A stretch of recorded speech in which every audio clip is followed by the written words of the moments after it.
CrossFit Milford. What is going on? We're back here on the CrossFit Milford Quick Cast, and I want to talk to you about another principle of strength and conditioning that's very important for people to understand, and that's inter and intrapersonal differences. So when we think about the individual with inside training, we need to understand that you have to apply a stimulus to drive adaptation, right? Some form of stress in the body towards a targeted goal or specificity. Now with that, there's differences between people. So some form of stress that I need on myself to drive adaptation may be different than you. Each person has their MES, or their minimal essential strain, and their maximal recoverable volume.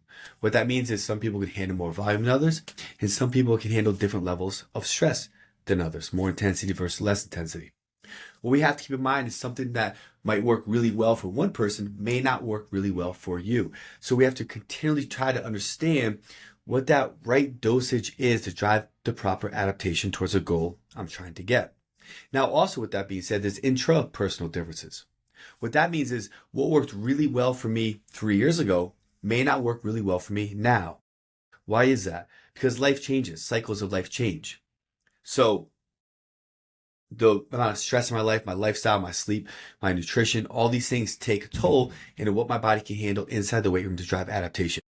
So we can't always look back at what worked really well back then. We have to continually search of where am I at now in my life? How's my nutrition, sleep? How do I handle, how's my stress management outside the gym? How much stress can I handle inside the gym? And you can get a better understanding of this just by tracking your HRV, your recovery, your fatigue management, your sleep quality, your nutrition, and then drive more and more stimulus towards that in a progressive manner from week to week or session to session. Everybody's different, and what everyone needs is different, but we have to keep searching for what's right for us to get closer to our own specific goals. Hope that helps. I'll see you guys in the next one.